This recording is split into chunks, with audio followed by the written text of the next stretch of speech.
Over the years, I've seen my fair share of wild, unbelievable situations, things that would make your skin crawl. But I can tell you right now, this one takes the cake. It's suburban warfare gone off the rails. And it all ended with me, Sheriff John Rollins, rolling up to my own ranch in my own cruiser, lights dimmed but still flashing, to find the president of the Homeowners Association, HOA, absolutely losing her mind, demanding I arrest, well, essentially myself. Or at least my own interests. How did it come to this? How did a grown woman, an HOA president no less, end up calling 911 on a property that wasn't even in her jurisdiction, reporting crimes that didn't exist, and throwing a fit when the sheriff she called turned out to be the very man whose peaceful enjoyment of his land she'd been trying to dismantle for months? Buckle up, folks. Because this story is a lesson in what happens when petty power goes straight to someone's head. Like cheap wine. You won't want to miss it. But before I dive deeper, drop a comment below. Let me know where you're tuning in from and if you've ever had the pleasure or misfortune of an HOA trying to enforce rules outside their reach. I can't be the only one who's dealt with this kind of crazy, right? Now, let's rewind. It all began with a dream. Not a dream of mansions or fame. Nope. I was looking for something simpler. A piece of land, some breathing room, where the loudest noise I'd hear would be the wind rustling through the cottonwoods, or the distant moo of a cow. After 2 decades in urban police departments, the grind was getting to me. So when the chance came up for a transfer to the sheriff's position in the more rural Custer County, I jumped at it. Along with my new job, I went searching for the perfect property. And I found it. 100 acres of rolling pasture, a sturdy if somewhat tired farmhouse, a classic red barn, and a clear running creek. The best part? It was bordered on 3 sides by established ranch land. The 4th side? Well, that's where the trouble began. The 4th side of my land backed up to a new, aggressively manicured subdivision called Whispering Pines Estates. My ranch had been there long before this development. In fact, it had been agricultural land for a century. This fact was clearly documented in county records, making my property 100% independent of any HOA. I checked the deeds, the zoning records, the plat maps. No ambiguity. My ranch was mine. The first few months were bliss. I spent my off-duty hours fixing fences, planting a vegetable garden, and just soaking in the peace and quiet. My dogs, Blue and Daisy, thought they'd hit the jackpot. And then, the letters started. At first, they were harmless, a couple of reminders that my barn wasn't painted in the approved color palette. Funny, right? I figured it was just a mix-up. But the second letter, that's where things got interesting. This one was from the president of Whispering Pines HOA, Brenda Babs McMillan. She claimed that an ancient oak tree on my property was a hazard, shedding debris, and demanded I trim or remove it within 30 days. Now, I love trees, especially this oak. It was strong, healthy, and well-established. I knew my rights, the tree was mine, and if the neighbor wanted to trim overhanging branches, they could at their own cost. But Babs? She wasn't hearing it. I sent her a polite response explaining the situation, including a copy of my deed to show the boundary lines. I thought that would be the end of it. Oh, how wrong I was. It wasn't long before I got my first up-close encounter with this woman. I was mending a fence along my property line when she emerged from one of the larger houses in Whispering Pines. She was dressed in high-end athleisure, the kind that screams, "I have a lot of opinions and a lot of free time," and stood there, arms crossed, watching me like I was some kind of spectacle. Then she pulled out her phone and started taking pictures, not subtly but blatantly. At me. At my barn. At the fence. I called out, "Can I help you, ma'am?" She didn't answer. She just gave a disdainful sniff and marched back inside her ivory tower. A few days later, another letter arrived. This one claimed I was conducting unpermitted agricultural activity because my old tractor was parked outside, in the middle of restoring it. A vintage tractor. Her tone was sharper this time. It was becoming clear. Babs wasn't just annoyed, she was on a mission. But I wasn't alone in this battle. My neighbor to the west, old Mr. Henderson, had been around here for decades. He stopped by one day, shaking his head. "That Babs," he grinned. Thinks she's running the whole county. She's made life hell for half the people in Whispering Pines over stuff as silly as marigolds. He warned me. She's power tripping and she won't stop. By now it wasn't just annoying, it was persistent. Like a mosquito buzzing in your ear that you can't swat. But being a sheriff, I knew what to do. Document everything. And document I did. Every letter. Every interaction. Every slight. Little did I know how crucial that file would become. The next phase of Operation Babs Gone Wild began when her visits to my property became more frequent. I'd be out checking on my cattle, and there she'd be, 100 yards away, binoculars in hand, like I was some kind of zoo exhibit. It was almost comical. But it wasn't funny anymore. The letters kept coming, each more ridiculous than the last. Complaints about my cows, my tractor, my fence. You name it. And every time, I responded firmly but politely. No, my property wasn't part of Whispering Pines. No, I wasn't going to erect a privacy fence at my own expense. No, I wasn't going to follow her arbitrary rules. But then one Saturday morning, things took a turn. I had a well pump installed, and the crew was parked well within my property, working away. Suddenly there she was, Babs, storming onto my land, flanked by her timid husband, Mr. Whispers. "You don't have permission for this commercial activity," she shrieked. "This is a residential zone." I calmly walked over. "Babs," I said, "we've been over this. This is my ranch. You're trespassing." Her face turned purple. "I'm the president of Whispering Pines HOA." She yelled. "I have a duty to protect the community standards." "No," I said. "Your community standards end at that fence. This is private land." She didn't take kindly to that. "I have a good mind to call the authorities." She snapped. "You do that, Babs," I said. "But I'd advise you to be very sure of your facts before you waste their time. Now, please leave my land." And with that, she stormed off, leaving Mr. Whispers trailing behind, hands wringing in despair. The moral of the story? Sometimes, the people you least expect can become your biggest headaches. And when that happens, you better be prepared. Stay tuned for more, and don't forget to share your HOA horror stories in the comments below. I'm sure I'm not the only one with a tale like this. He shook his head with a grin. "Heard about her?" he muttered.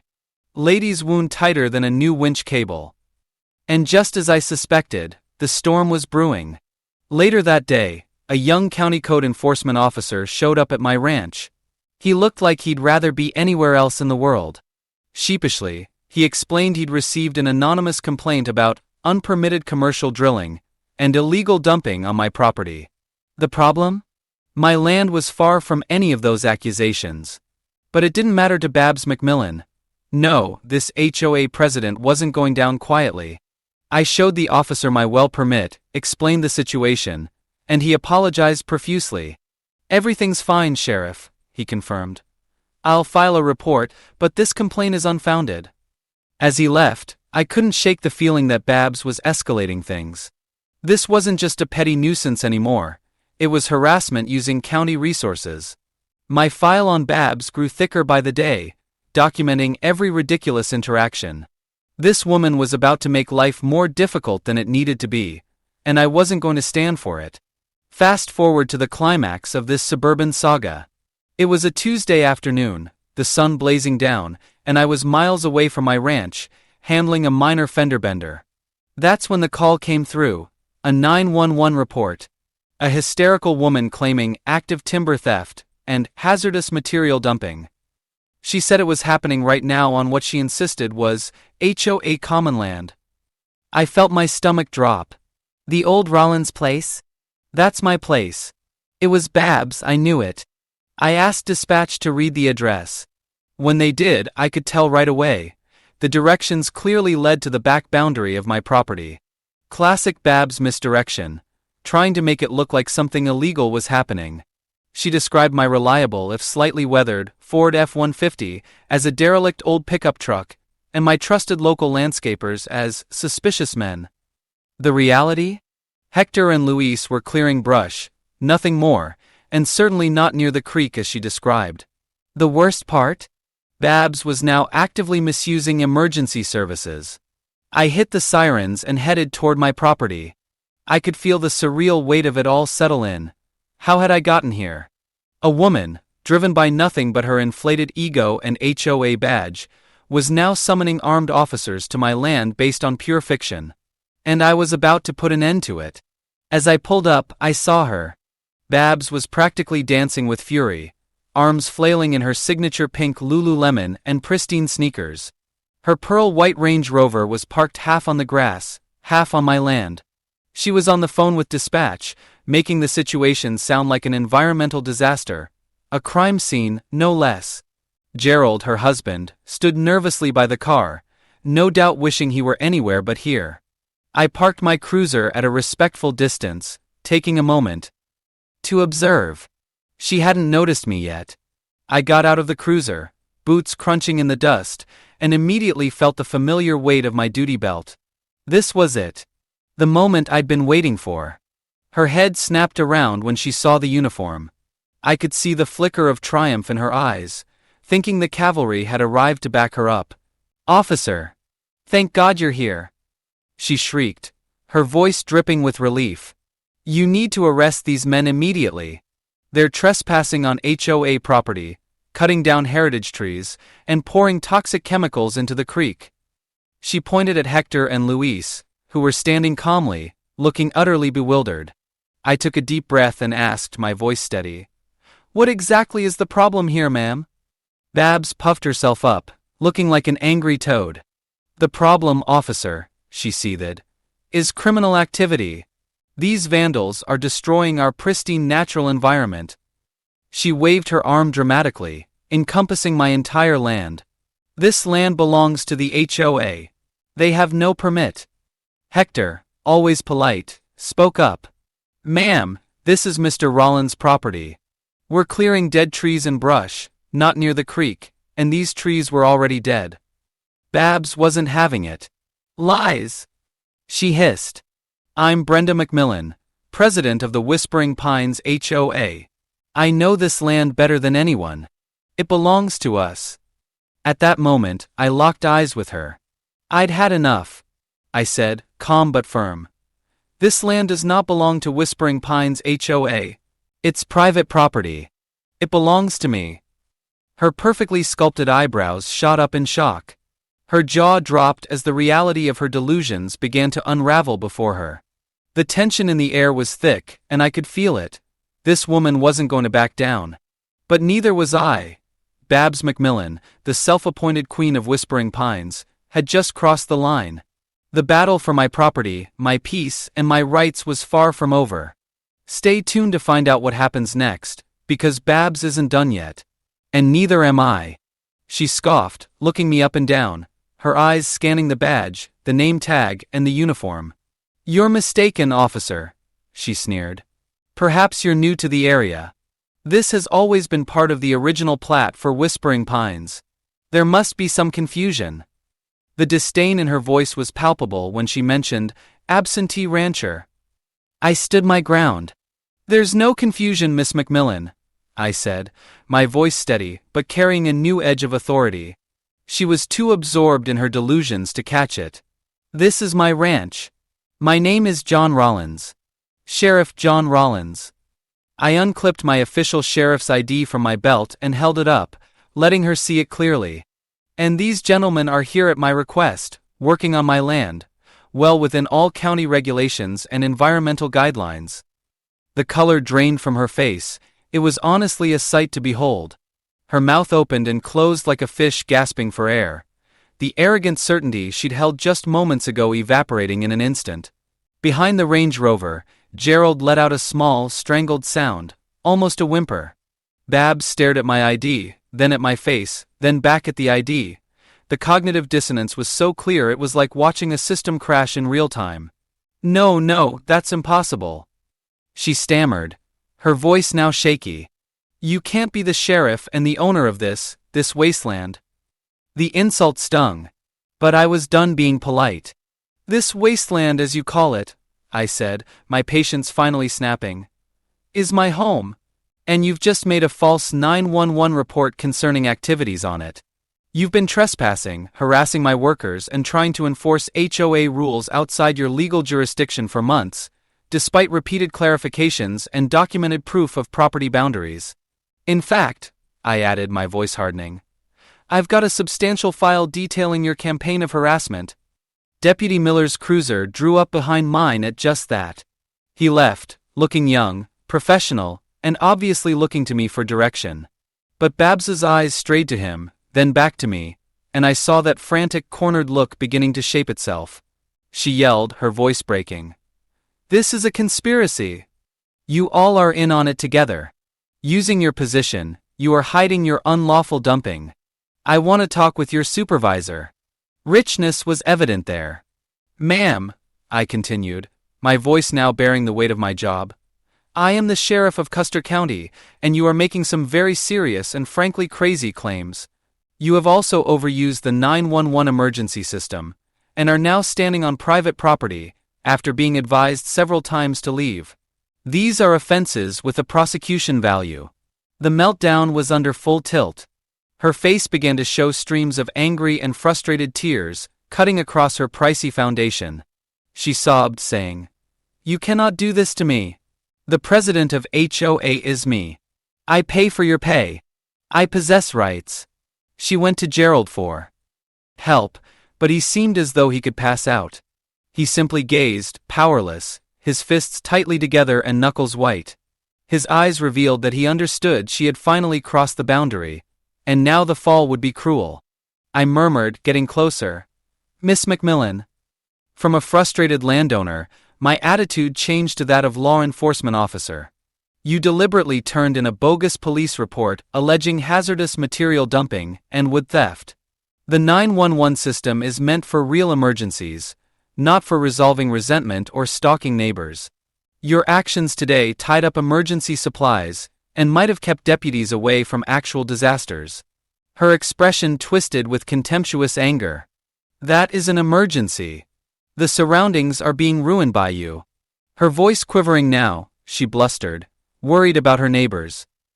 My residents deserve to live without their property values being destroyed by your unattractive agricultural activities.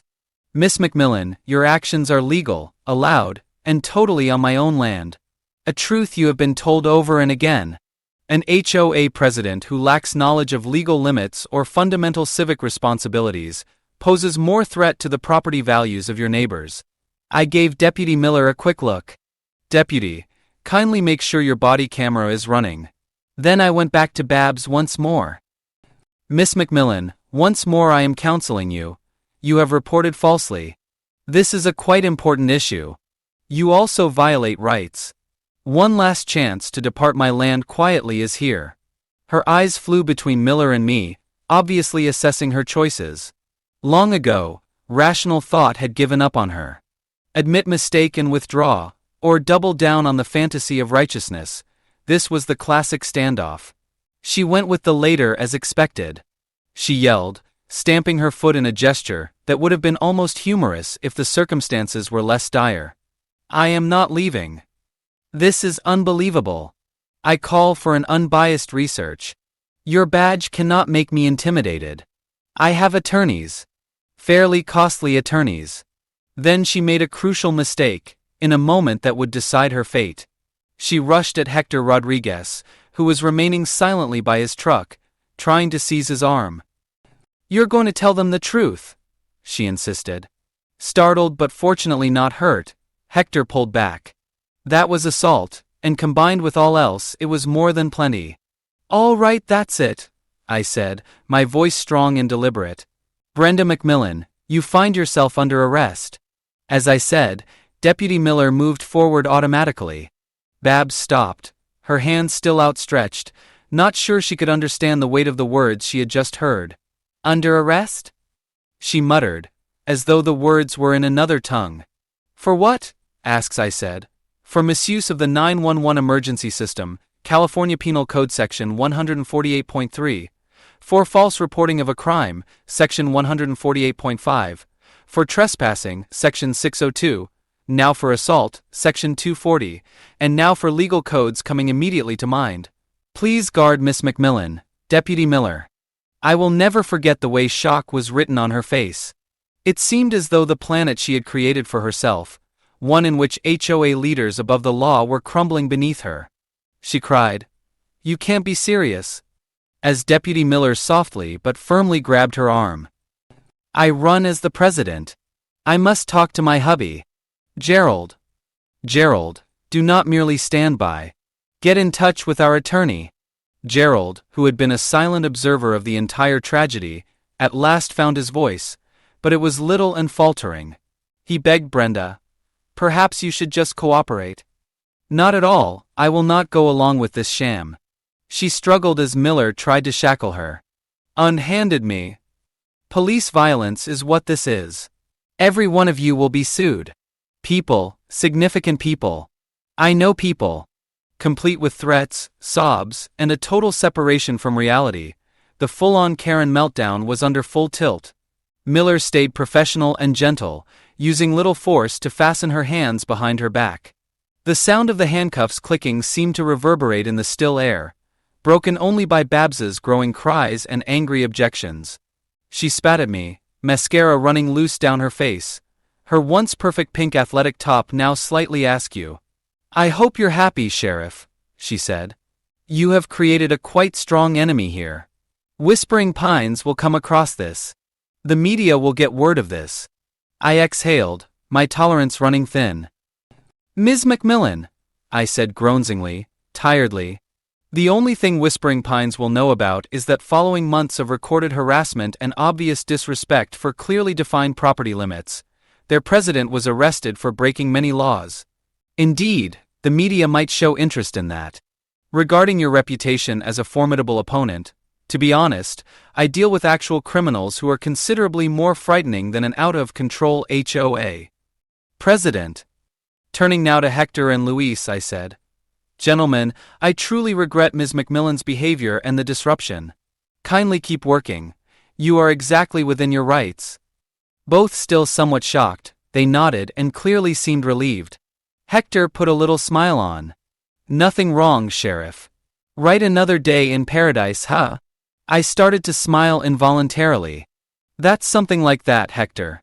Then I glanced to Gerald, who appeared as though he could vanish into a puddle of nervous perspiration. "Mr. McMillan," I said, "your wife booked and is being sent to the county jail. She will be entitled to a call.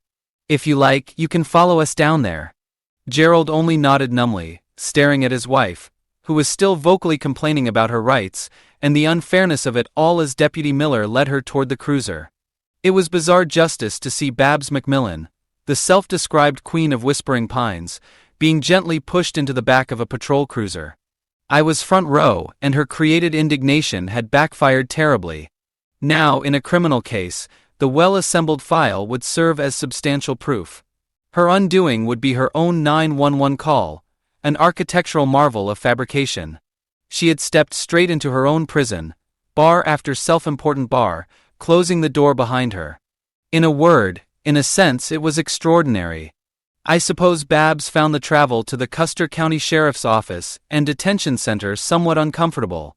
Later on, Deputy Miller said she lapsed into dark quiet after alternately raging furiously about her rights, social status, and the incompetence of law enforcement. Gerald, on the other hand, drove 10 miles below the speed limit in the Range Rover, looking completely demoralized. The booking process started when we arrived at Sallyport. Fingerprints, mugshots, and the turning in of personal items, including, I observed with grim delight, her big fancy sunglasses and the keys to her priceless Range Rover. Her demonstrations persisted, but as the reality of steel bars and concrete flooring started to shatter her bubble of entitlement, they grew more subdued. Of course, she sought her attorney, her right.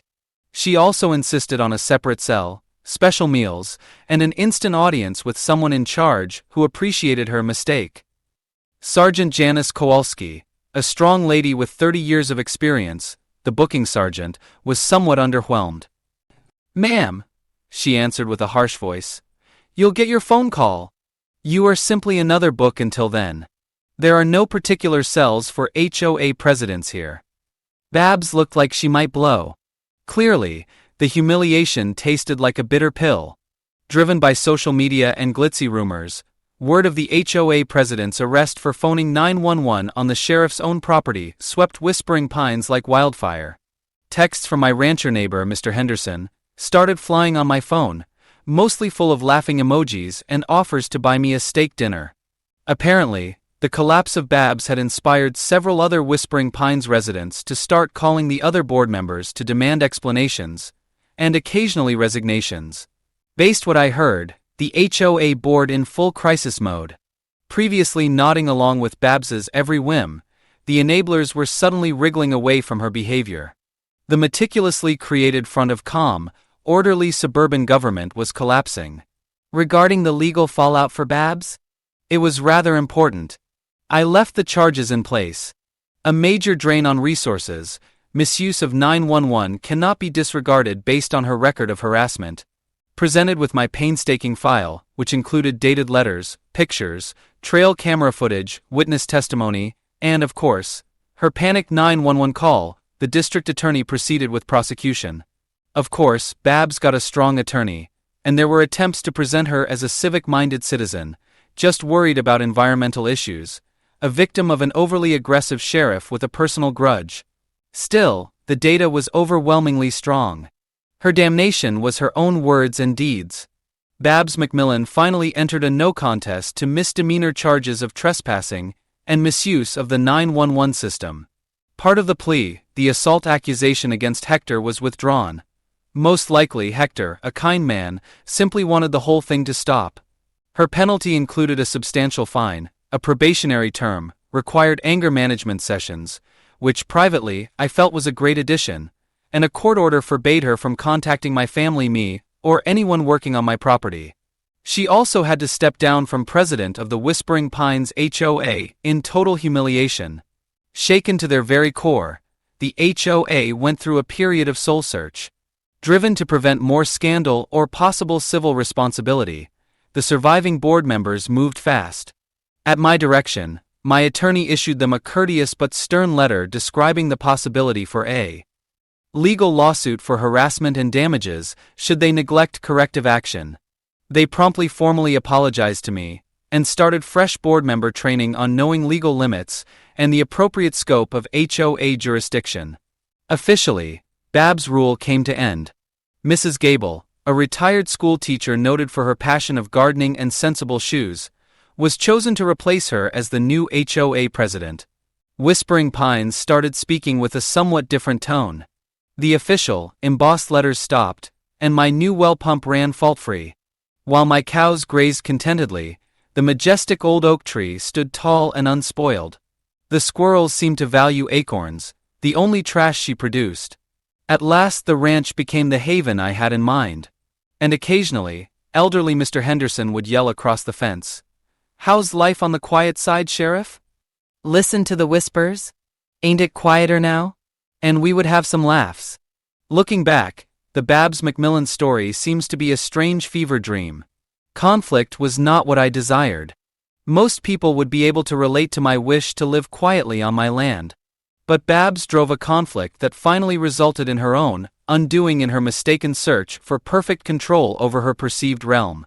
Her hubris in phoning 911 to document phantom crimes on my property, then asking that I arrest my own staff and sanction her delusions, was a masterclass in entitled arrogance. Frustrating. She spent a lot of time. Ultimately, though, the actual judicial system functioned, rather than Babs's fantasy one. It also imparted a useful lesson. The law rules everyone, regardless of their level of importance or fancy title they possess. It also made me realize that, when dealing with irrational people, your best friend is careful documentation. That collection of proof? Worth gold weight. The peaceful gratification of seeing Babs pay for her deeds was not motivated by vengeance. It concerned the restoration of order, and the reaffirmation of legal and literal limits. And maybe there was a tiny grimly rewarding element in seeing someone so sure of their own supremacy, have the same rules they thought they could bend to their whim upset their reality. Ultimately, the larger influence was a more peaceful, polite coexistence between my ranch and the Whispering Pines community, a benefit that also applied to other neighbors who had probably suffered under Babs's small tyranny in quiet. Sometimes the toughest bullies break down the fastest when confronted with real, relentless power supported by evidence. That is the story of how HOA President Babs McMillan called 911 on my property and ended up in the rear of a cruiser, flipping out when she realized the sheriff she was trying to order around was the very guy whose life she had been trying to ruin. Wild. It was peculiar. And to be honest, if I hadn't lived it and recorded every ludicrous step, I nearly wouldn't believe myself. The most bizarre meeting you have had with an overly enthusiastic HOA, or a neighbor believing they own the entire street? Drop your tales in the space provided for comments below. I'm actually quite interested. And remember to hit that like button and subscribe for more stories of when bureaucracy, entitlement, and plain crazy clash if you love this slice of rural justice. You know, there are always more tales to write.